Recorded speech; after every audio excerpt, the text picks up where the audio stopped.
Okay. Okay, we are recording. Yep. So, hey, this is Mike from Bad Breed, and I'm here with my good friend, Brooke Breyfogle. Hi, Brooke. So, Oh, you and I are talking today. Our album is coming up for release a week today. Today is now woo! Friday, July 10th. So, Friday, July 17th. Yes, our album is called The Bad Breed and Ferocious Love, and you and I are going to be talking about the album cover. Because you were so kind enough with your time and skills to design our album cover for us. And I just wanted to talk to you a few minutes about it because it's just I love the cover so much, and I'm just so thrilled that you agreed to do it. And, you're very skilled in a lot of different, facets of art. Like but you're great at drawing. You're great, like, at painting. But then now you're into something else. Like you're an artist. And so what would you describe what you currently do? Like, what is your main, like, sort of, what do you do right now as far as art goes? So I consider myself mainly a glass artist, a warm glass artist, which is different than hot glass. Okay. But I incorporate mixed media with that. So I can make I do a lot of glasswares, like dishware, servingware, stuff like that, or ring dishes, stuff that you can put things in. And then, but I also do things you can display. And those things tend to be more the mixed media stuff. So I'll mount glass onto a painting, or I'll do laser cut wood as a frame to the glass. Or in your case, for the album cover, it was a mounted piece that was basically on top of the graphics that were the band name and the album name. So go ahead. No, please go ahead. Yeah, no. I was just gonna say, so I did your cover, it was quite a while ago, and it was when I was kind of early in my growth as a glass artist, I guess. So it was probably the first thing I did that was kind of mounted or had something behind it. So it spawned a lot of other things after that, actually. That's cool. Yeah. And I think you asked me originally just to design something, and I for some reason got this 80s image in my head of with like pastels and a graphic with lines and everything, and I drew something up on the computer. And then it was like, hey, I could actually do this in glass. And that's what I wanted to get to, because I think we talked about that originally. We just talked about like without going, like Duran or whatever, but just I liked the idea of some of those diagonal lines and some of those colors that maybe we would have seen in album covers from the 80s and stuff like that. Very Nagel, the artist Nagel. Okay. Which was the Rio album cover, with the girl. Oh, yes. Yeah. Yes, and that is actually what I was thinking, and not because I think there's like some huge similarity. I just thought it would be. I just think it's a striking look, and I don't know that there's a lot of stuff that I've seen recently that looks like that. But yeah, so then anyways, you drew something up which was really cool. But then when you suggested doing it with glass, I was like, oh my God, this is going to be so cool. So and so you basically, I mean, you can explain it because it's just really cool, and when people see it, I just I love them to know what this is actually made up of. So it's layers of different glass, right? Like it's not like you just blow glass or something, color glass in, right? So that's the distinction between warm glass and hot glass. So hot glass is one form of it is glass blowing. There's also torch work, and that's where you get glass to very high temperatures, in some cases like 2000 degrees Fahrenheit. In order to form it, it's completely melted and almost complete, not quite liquid, but a very like a soft taffy kind of feeling. Yes, the consistency. Thank you. And you do that in a hot oven or in a torch, and then you form it quickly before it cools. You get it hot again, and you keep it super hot until you're done with what you're making. In torch work, that can be literally hours of holding glass over a torch, and in blown glass work, you have to keep returning it to the glory hole. Okay. All right. That's actually what they call it. Anyway, so super hot, but warm glass is actually formed in a kiln, much like pottery. but you don't fire it as hot as pottery. Pottery can go up to 2,000 degrees as well. Kiln formed glass, top temp's probably about 1,500 Fahrenheit. Okay, which is still very hot. That is pretty hot. Yeah. Yeah, you don't want to put your body parts Hand in? Near it. No. I'm not going to. Yeah. Yeah. So I have a kiln in my garage. Yeah. That goes that hot. Yeah. But that's a reason you can't necessarily share a pottery kiln with a glass kiln. You don't want contamination from pottery into glass, but also glass kilns can't do pottery because they just don't go hot enough typically. Anyway, so right, you usually work in sheet glass, but you can also work in ground glass, powders, what's called frit, which is basically just ground glass. Actually, behind me, there's that box back there is full of powders and frits. Oh, wow. Okay. Yeah. It comes in other forms like what are called stringers or noodles, which are kind of like spaghetti and fettuccine that's made of glass. Yeah. Yeah. Yeah. So I probably have some. Yeah. So this is a set of glass stringers. They look like, so those are those like strings that you're talking about? It's like spaghetti. So if I can pull one out here, see? Those are really cool. Yeah. Those are glass. Wow. So you get in all these forms, and on the cover I used these as well as what's called noodles, which look more like fettuccine. To have those straight lines, and then so basically you take sheet glass, you take those elements, you layer it. There's myriad techniques, dozens of techniques that you can use to use all these materials and then form it, but you're essentially putting it flat into a kiln and allowing it to melt together. And then the temperature that you take it to and how high or how long you let it hold at those temperatures will produce different effects too. So in the case of the cover, I didn't melt it fully because it would have become flat and smooth. I wanted the texture, so take it to about 1,200 degrees as opposed to 1,500, and then the glass forms together. There's bubbles and things within it, but it doesn't completely go liquid and flat. Right. And it's really cool. Yeah. And so I've actually seen it, like you actually gave me the mounted piece of glass, like that's mounted basically on some like little rods, like metal rods above the graphic, right? Right. Yeah. So in that case, after it's fired and done, I probably sent you pictures before I put holes in it. Obviously the cover actually has it without the holes in it. And then I mounted it for you by basically drilling holes. I think I drilled. Are the pegs you did. with? Yeah. Well, I don't know. I wasn't there, but it looks like you did. Yeah. Well, it goes through the glass, right? So so drilled holes and then mounted it with essentially these little offset guys onto the canvas. Yeah. Yeah, and it's amazing. So now, like if you said, like that was sort of one of the first things that you did with regards to that. So you're like, I don't know what is. So you like your Instagram is called Smatter Studio, right? Yep.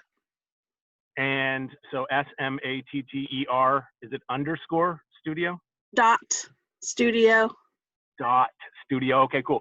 So people can go there and check it out because you've got all these like functional pieces of art, like pieces of art, like bowls and all kinds of different things. I just want to come back because you and I have known each other for a long time. I believe we met, and you'll correct me because you have a better memory than me. I think we met in 1989. Yeah, 89 or 90, somewhere around there. And we shared a great friend named Deb Inglis. Yep. Your best friend, my best friend for many, many years. Yep. And so I reached out to you again because this is what I do, because I look to people, my friends who are really talented at doing things, like whether it's music or anything. And Deb had always done like artwork for the bands that I did. She did the cover for the Bad Breed first record. She painted that, and I love that. And then so she died, and I looked to you when we did a single to raise money for CAMH, and I said, would you do the cover? And at that point, you were, in a word, frightened? Terrified? Is that fair to say? Yeah, you were terrified because you weren't, and correct me if I'm wrong, you weren't doing a ton of art at that point? No, not at all. I mean, honestly, I had been, Deb and I, when we were young, used to do stuff. We used to draw together and stuff when we were kids.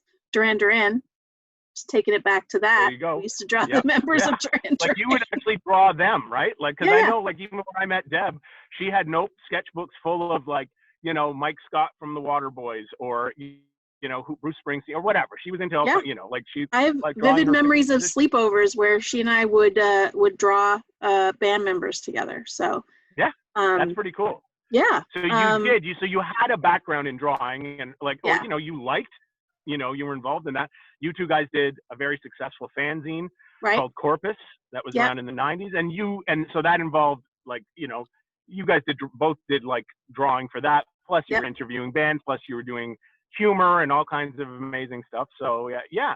And then that brings us. And so, is it fair to say there was a period of time where that just wasn't something you were doing on a regular basis?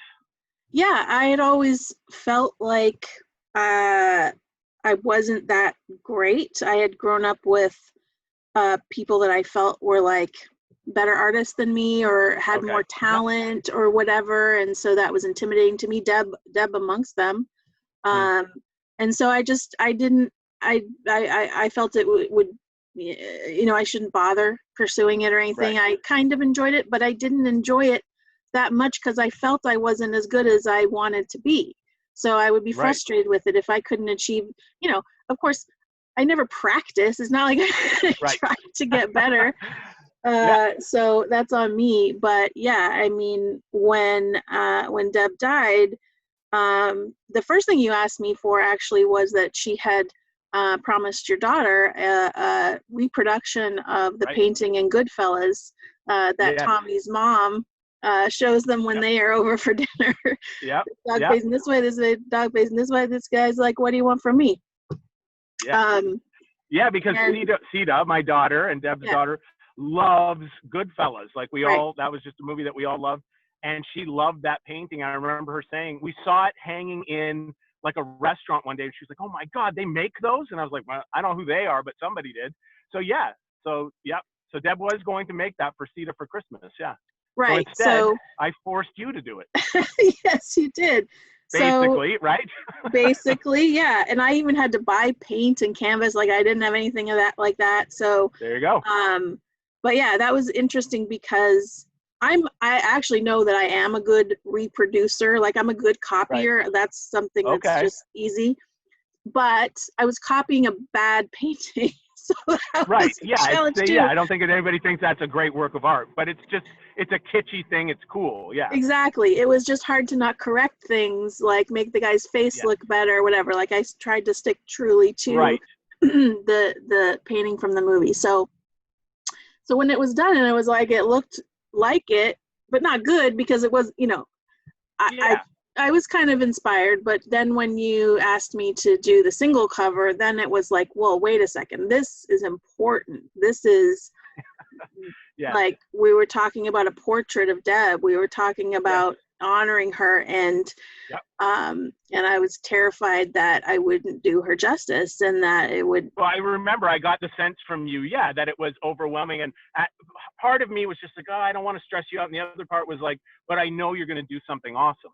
I just, just because I knew it would be so important to you, and I hoped that you would get something positive out of it. Yeah, I mean, that's the understatement of the century, because what came of it was a confidence and a desire to keep going with it. And because I got the idea of what I wanted to do, because I'd been doing paper flowers, which you can kind of see back there too. I've got some samples of paper flowers. I've been doing that. I love doing that. In fact, Deb and I had talked about sort of collaborating. She was starting to get into black velvet painting, and she was, we were going to do something where she would create a painting and then send it to me, and I would embellish it with, you can get flocked paper. So I was going to do like velvet flowers with it. So expanding on that idea, I thought a portrait. She loved Mexican art and Day of the Dead stuff. So I was going to do really was into that. Yeah. Right. Do the calavera with the flowers as her hair, basically. So when I started doing it, I was very not confident, and I was just like, okay, I'll just try, I'll just go, I'll just do it. And then the first sketch I did was like, oh, this kind of looks like her. Okay.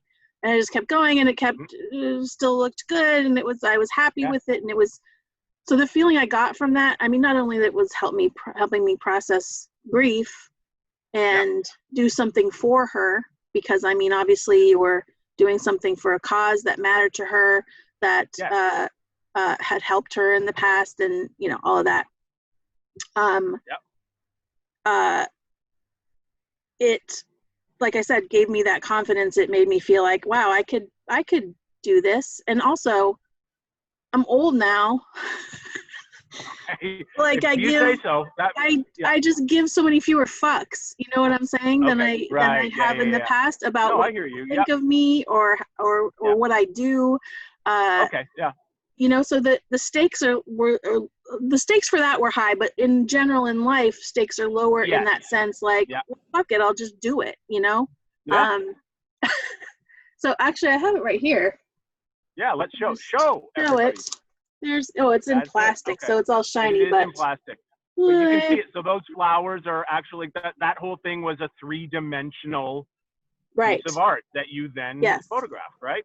And it turned out so awesome. It's like, for me, it was just perfect.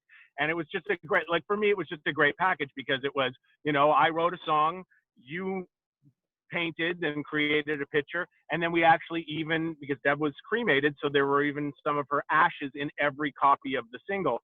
So, you know, it was a very limited edition thing. And so anybody who has one has a piece of you, a piece of me, and an actual piece of Deb, all in one package.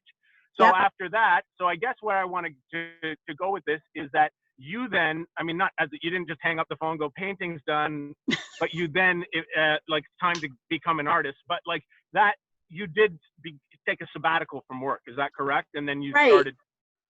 So pretty soon after that, my company decided to go ahead. My company decided to offer a new benefit, which was basically a 6-month paid sabbatical for people who had been there, I guess, 25 years. I'll just say that. Just age us right now.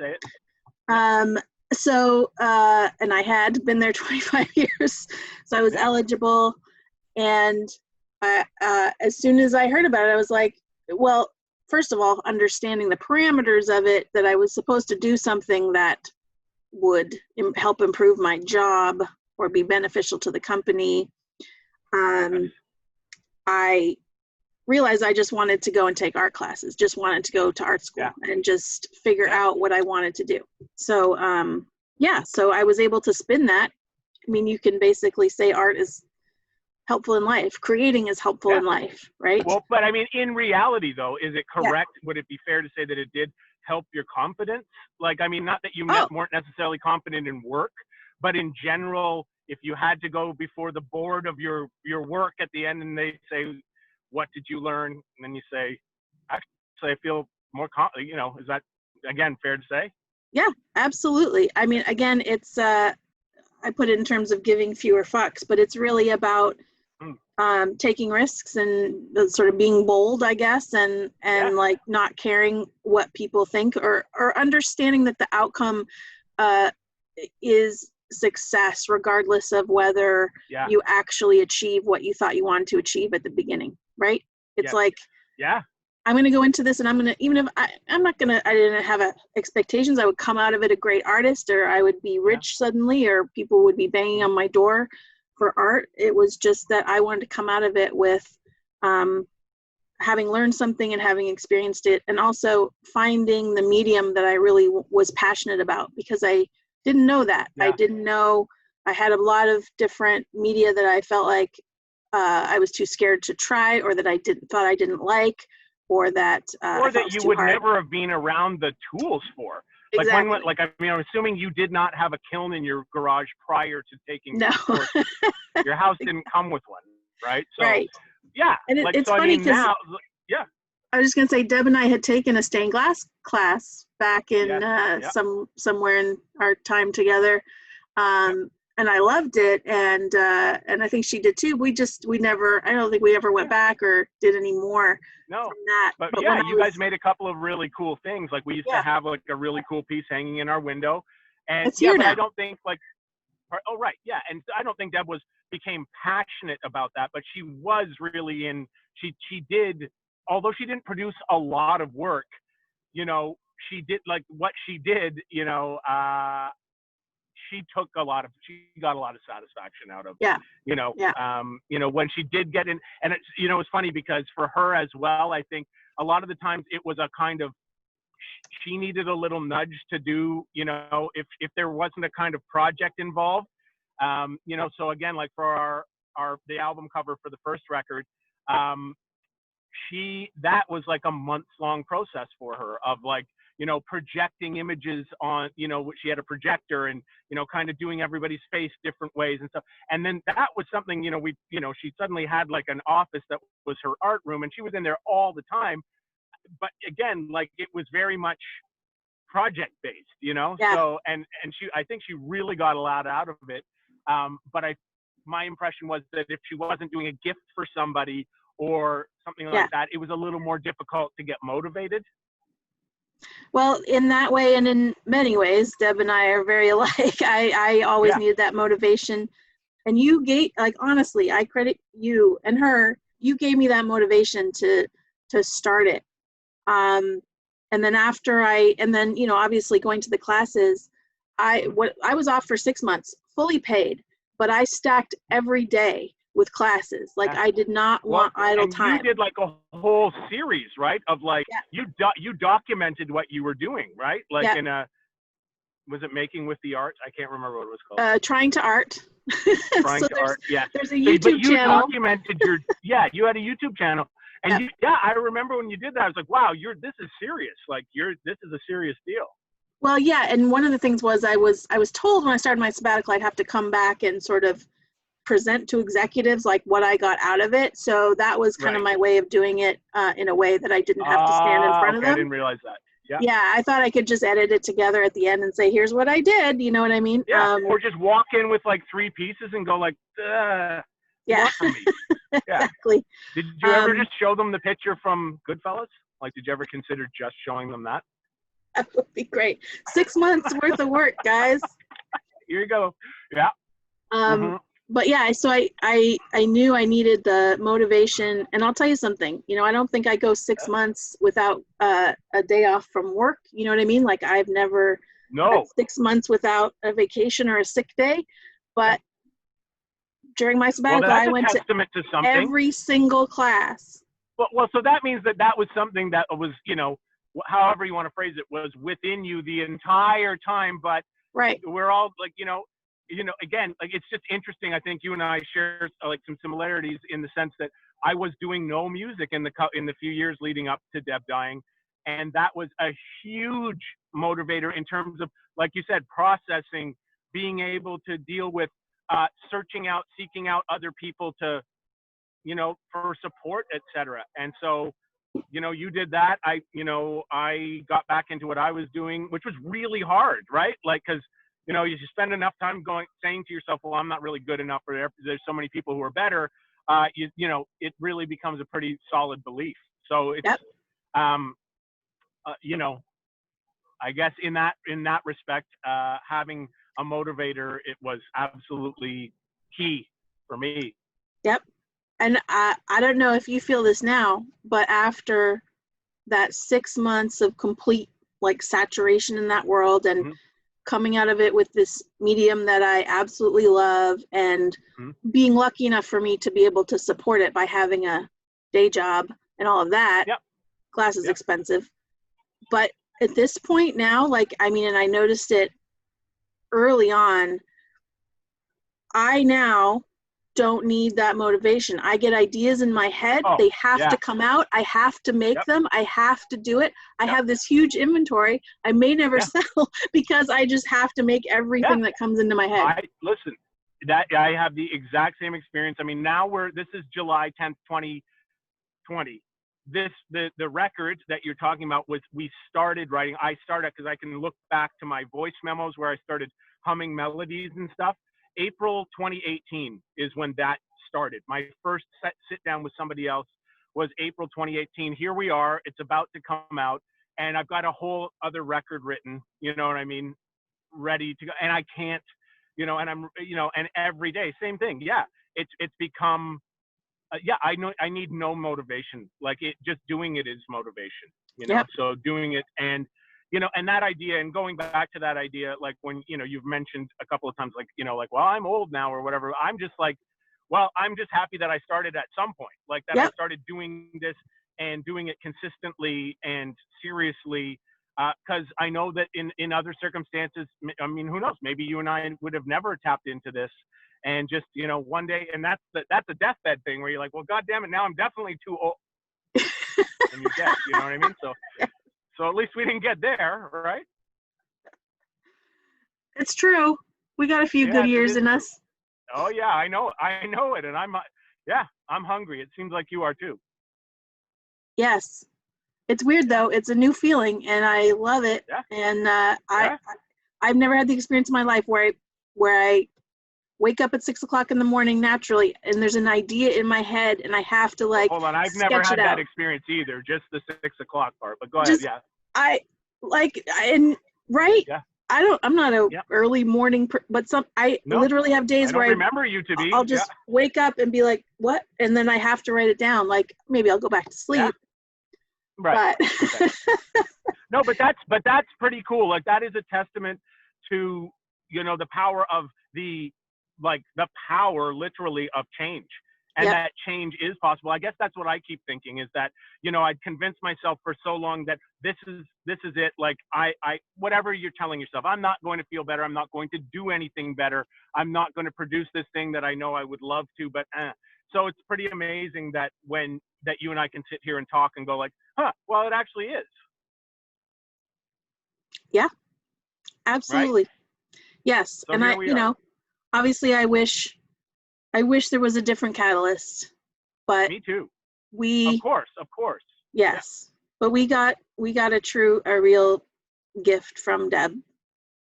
We both did. Absolutely. Yeah. We did. And of course, yeah. I mean, I wish that was not the catalyst, but the fact is that here's where we are today, and that was the catalyst. And I'm happy that we're sitting here talking to each other about something that we're both doing that we love and that we're happy about and positive about. And in different countries. I'm in Arizona now. And in different countries. Yeah. You're in Arizona. I'm in Toronto. You're hot. I'm hot. Just you're hot. Inside, and I'm sitting out in the shade. Yeah.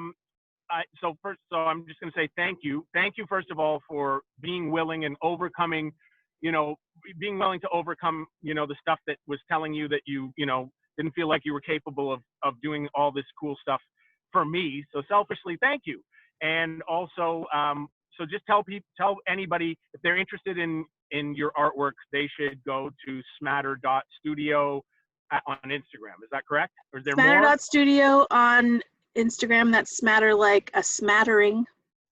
Yep. Or smatterstudio.com. Yes, okay, SMATTER studio. Yep. Smatterstudio.com is the website. You can also find me on Etsy. That's where I do my selling, although everything's on the website too, so you can go there and then get to the Etsy store. And people can commission you. Is this correct as well, as I've done? Like you've had a couple of commissions? Mm-hmm. Good. Yep. So there you go. Some of the things I do, I mean, the sort of graphic style, like the album cover, but I mostly do like mid-century modern atomic style kind of that aesthetic. And then I have some pieces that are snarky and funny and, that kind of stuff. Check it out. Cause there's funny stuff. There's cool stuff. There's funny and cool stuff. All right. It covers the whole gamut. Funny and cool. Look, we can both. Well, this is our matching tattoos as well. Yeah. Yay.